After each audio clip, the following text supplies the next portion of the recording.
AIMIM नेता अकबरुद्दीन ओवैसी ने BJP नेता नवनीत राणा के बयान पर पलटवार किया। अकबरुद्दीन ने कहा कि तुम जाल फेंकोगे और मैं जाल में फंस जाऊंगा, क्या मैं चिड़ी का बच्चा हूं? उन्होंने कहा कि हर एक को जवाब देना मेरी आदत नहीं है।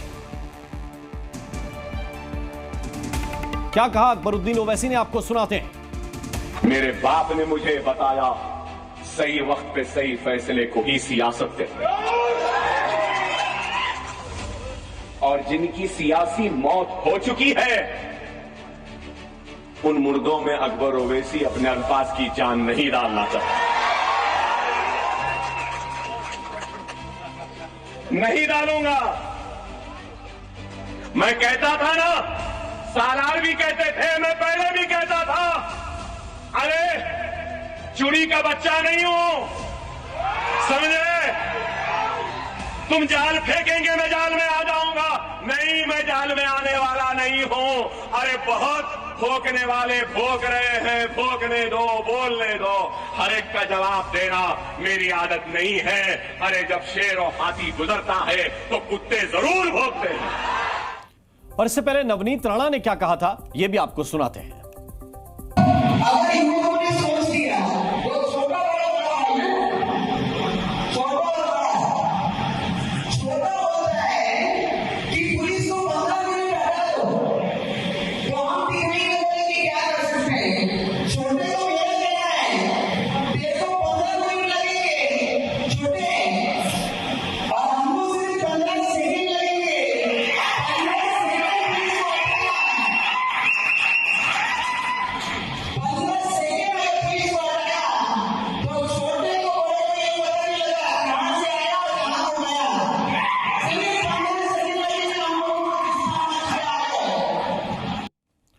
और असदुद्दीन ओवैसी ने भी अपने छोटे भाई के लिए धमकी वाले अंदाज में भाषण दिया था, जरा वो भी सुनिए।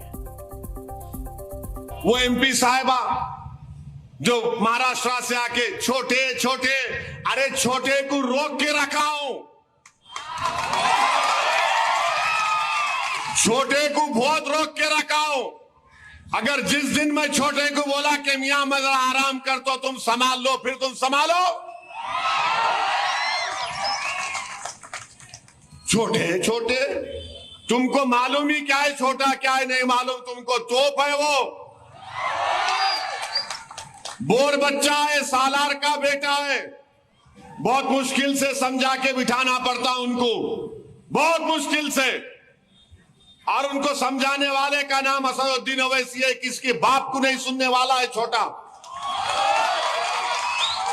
बोल दूं कल से शुरू करो बैटिंग। अभी खाली उन्होंने टाइमिंग कर रहे, सिंगल ले रहे, 1 2 3 कर रहे। अगर शुरू हो गए T20 का तो फिर तुम्हारा भी T20 फिर कैसा होगा देखो। हाँ, अरे आप बताइए, आप 15 सेकंड का थे इनको, 15 सेकंड। मुर्गी का बच्चा हूं मैं?